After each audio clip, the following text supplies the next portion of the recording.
Hey guys, thanks for joining us here at Salty Ginger Talk. If you're a returning listener, it is great to have you back. If you're new to the channel, we're really glad you joined us and we hope you like what you hear.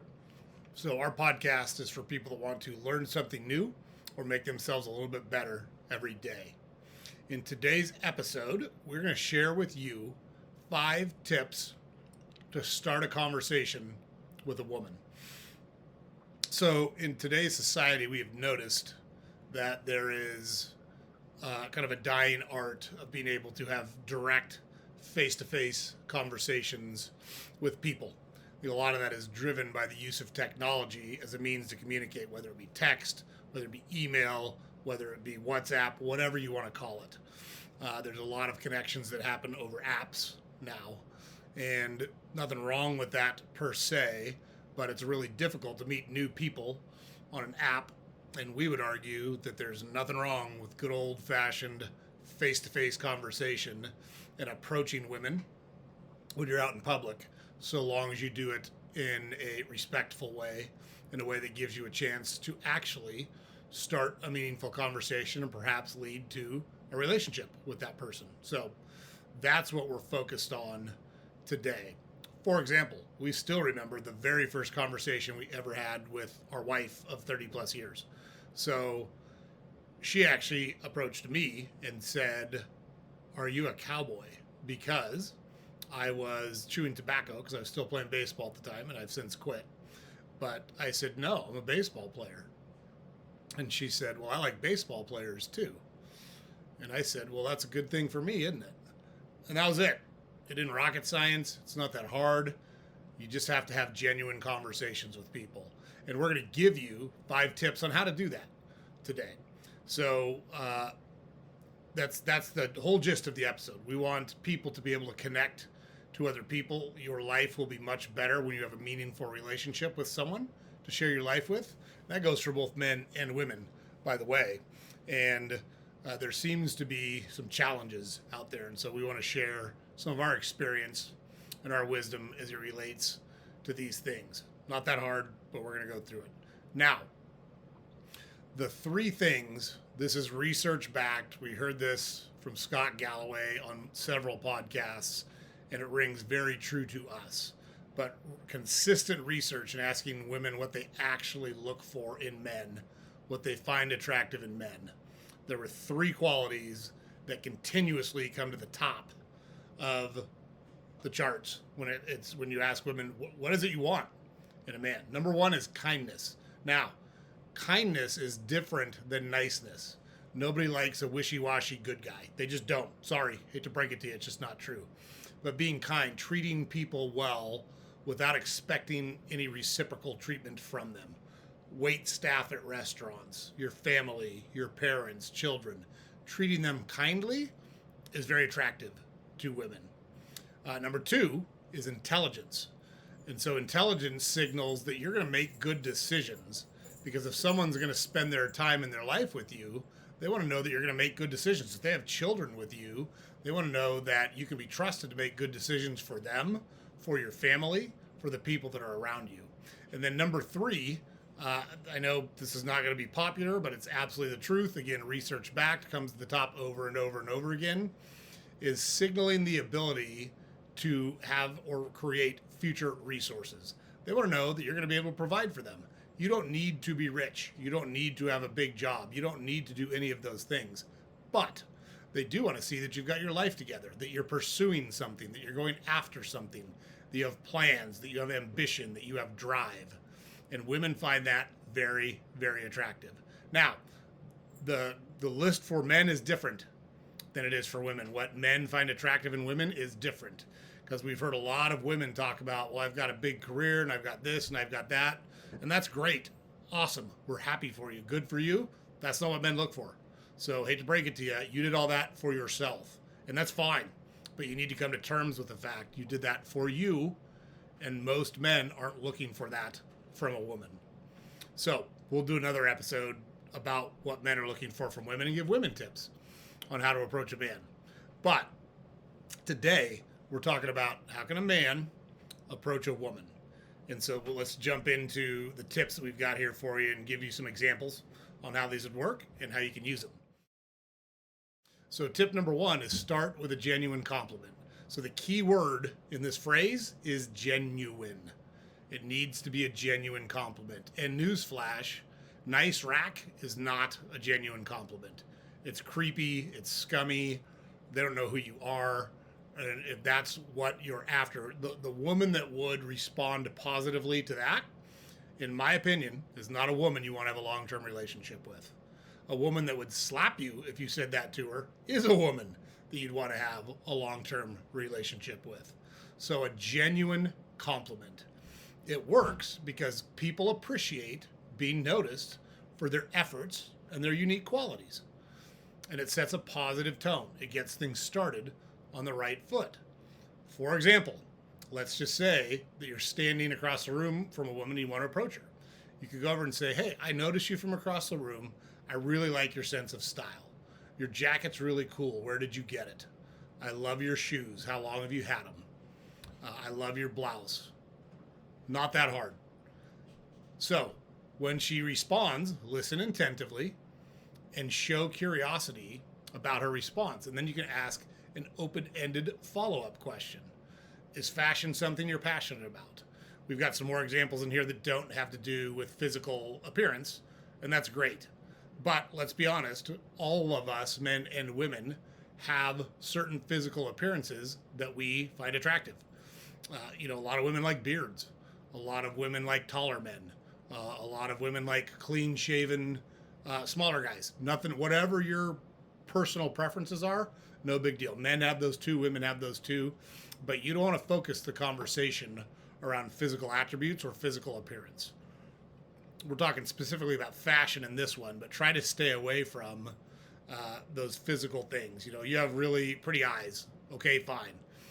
It just gets on a slippery slope, and we suggest you stay away from that because it can be real easy to send off a creeper vibe, and that's not what you're looking for when you open a conversation with somebody. So that's tip number one, genuine compliment. Genuine is the key word in that phrase. Number two, use context to your advantage. So that works because you're in a shared environment and you're having shared experiences, and it makes the conversation feel much more natural and less forced. So, for example, let's say you're a coffee drinker. I'm not a coffee drinker, but millions and millions of people are coffee drinkers. Every day, if you're a coffee drinker, you wind up in a coffee shop buying a coffee, and there's women there. Let's say you see one of them that you're interested in talking to. Hey, that latte looks awesome. Do you always get that kind? Is it worth trying? What do you have in there?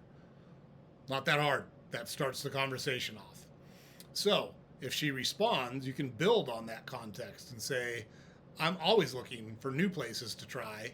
Do you know other spots? Do you go to other places around here? Do you have any recommendations? That can keep the conversation going.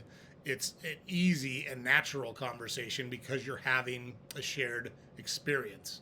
And you can have that shared experience, you can use that shared experience, to your advantage. That's a great way to go. You could do it if you go to a sporting event and you see a girl that you like, right? She's wearing gear for the same team that you like. You've got a shared experience there. You're both at the library. You've got a shared experience there. You're both at the grocery store. You've got a shared experience there.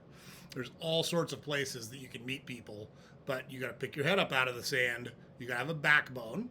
You got to approach women in a way that makes them feel comfortable in talking to you and that you're not a creeper that's going to attack them in the parking lot. So, context. Use the places that you're at to your advantage and find a shared experience with those places that you're at. So, that's tip number 2. Tip number 3. Ask for opinion or advice or help. This one works really, really well because when you ask someone for their opinion, their thought, or that you need their help, it makes the other person feel valued and it sparks a natural dialogue. So being valued for what you think or for your opinions is a really great way to go. For example, let's say you're at a bookstore and you see a girl that you want to approach. You say, hey, I'm here trying to pick out a gift for a friend. Do you think this book is a good choice? Or do you have a book that you would recommend? Have you read anything recently that you think would be a good gift to my friend or a person? And then when they give you a response, thank them for the input, and again, steer the conversation with an open-ended question to keep it going. Do you like reading books about whatever the topic is? Science, art, romance, World War II, doesn't matter what it is. You're just asking questions, open-ended questions, to keep the conversation moving forward. What's your favorite book? Those things aren't that hard, and it creates a connection between you and the other person. So that's a good way to go as well. Just ask for an opinion or ask for help. Hey, I'm trying to find this place and I'm really lost. I can't seem to figure it out on my GPS here. Have you ever been there? Can you help me? Give me directions? Ask for help. Not super hard.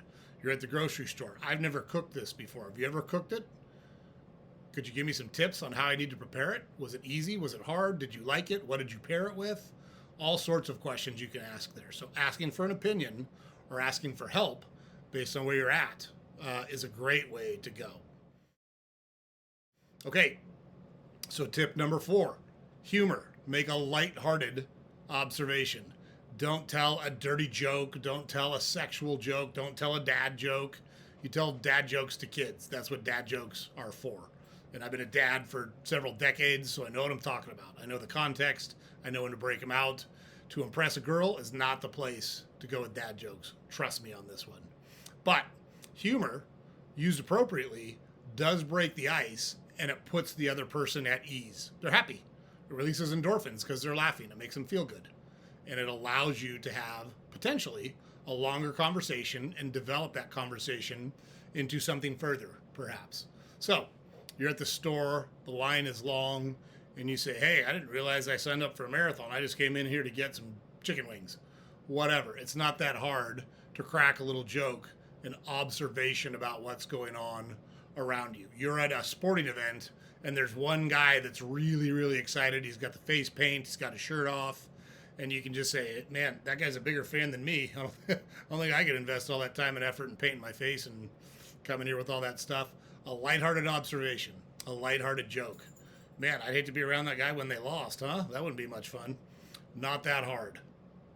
It's not that hard to do those things. So if and when she responds, you can take the conversation further. You know, if you're at the grocery store, is this the store you normally shop at? I usually go to store X down the road, but I wound up here today. Or I come to this place all the time. It's not usually this busy. Is it this busy when you come here? There's lots of ways to steer that conversation to keep it going so you can get to know the person pretty well. Don't start asking crazy questions like, do you live around here? What's your address?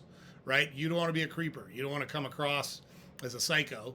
You want to come across as a stage 5 clinger. You don't want to come across as a stalker.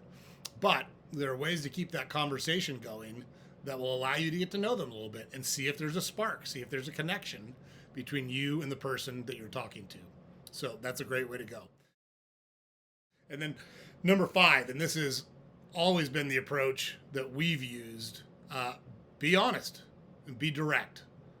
You don't have to have a pickup line. You don't have to have a witty saying. You don't have to have a single approach. There's nothing wrong with saying, hey, I noticed you from across the room, or I noticed you and you seem really approachable. You seem really nice. You seem really friendly. I wanted to introduce myself. My name's Joe. How hard is that? Not that hard. She may tell you to kick rocks, and that's okay. There's roughly 4.5 billion women on the face of the earth. If she's not interested in you, somebody out there is interested in you, but you're not going to meet them if you stand around with your hands in your pockets staring at people from across the room or holed up in your basement playing video games wishing that you had a girlfriend. That's not going to get it done. You've got to show some backbone. You've got to show some initiative. You've got to go out and initiate these conversations with women. So let's just say I say, hey, you were really, you caught my attention and I want to introduce myself. And she says, oh, that's nice. Then you can ask a follow-up question. Do you come here a lot? I've never seen you here before. I come here a lot and I've never seen you before. Did you just move to the area? Not that hard. What did you do last weekend? Did you have fun? Or if it's Friday, what are you doing this weekend? Do you have any big plans? Got anything exciting going on? Open-ended, non-committal, doesn't put her on the spot. You're not asking for her phone number. You're not asking where she lives. You're not asking her to marry you and spend the rest of her life with you. It's an easy way, an open way to start a conversation. So that one is the one that we use the most because it's the one we're the most comfortable with. And although we have been married for 30 years, it's never been a problem for us to both approach women and attract women. So I speak from experience here. It's not that hard. You got to get off of the electronics. You got to get rid of these stupid, cheesy, don't send a fucking eggplant emoji to a girl you're interested in, unless you're 12 and you don't know any better. And you wouldn't even know what to do if she accepted your eggplant emoji or whatever the hell it means. So that's not what adults do with each other. That's not how adults communicate. If you want to be a man and you want to attract women, you have to act like a man, not a boy, not a kid, a man. And all the 5 tips I just gave you here are ways to signal that you're a man, you've got your shit together, you've got some confidence, that you're interested in pursuing that woman. And I'm telling you, if you use these 5 things right, you can talk to any woman. Maybe you just develop a friendship. Maybe she's got a good-looking roommate. Maybe she's got a good-looking sister. Maybe she's not the one for you, but she knows someone that is the one for you. You'll never know unless you get some backbone and start having conversations with people. I'm talking about face-to-face, in-person conversations, not over a video game app, not over text. I'm talking about standing in front of someone and talking to them. There is no better way, in my opinion, to make connections with people than standing in front of them. So just real quick recap, guys. Remember what our 5 tips are. Start with a genuine compliment. Use context to your advantage. Ask for an opinion or advice or help. Make a lighthearted observation or a joke. And be honest and direct. Those are 5 great things that you can use to start conversations with women. And I'm telling you, they work. And remember, women want someone with confidence. Women want someone that will take charge. Women want someone that they can depend on. That's what they're looking for in men. And remember those 3 things we talked about. Kindness, not niceness. Kindness, it's different than niceness. You don't need to be, again, nobody likes the nice guy. Nobody likes the nice guy. Intelligence and signaling that you're capable of garnering additional resources in the future. You can provide for the people that you care about. That's what women want from men in general. Are there exceptions? Of course there are exceptions. But if you lay the bell curve out, most of the population falls in the big part of the bell curve. And that's where you want to spend your time and effort if you're looking to start a relationship. So that's the episode for today. Hope you guys found it useful. Love to hear your comments about approaches you take or things that have been successful for you or women. Has anyone ever used any of these things or done any of these things to start a conversation with you? And how did that end up? We'd love to hear those things in the comment. So James puts it up over here every day. Don't forget to head over to our website, saltygingertalk.com. All of our podcast episodes are available there. All of our social media content, links to social media content is available there. And we publish a newsletter every weekday that we take several current events and we talk about them. We make jokes. We're a little bit snarky. We cut loose a little bit on the newsletter. And it's a quick 5-minute read at the beginning of your day to put you in a good mood, tell you about a couple things going on in the world.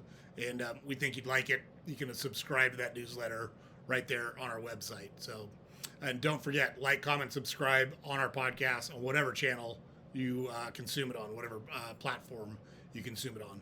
Really appreciate you guys checking us out. We hope everybody has a great week, and we'll see you on the next episode.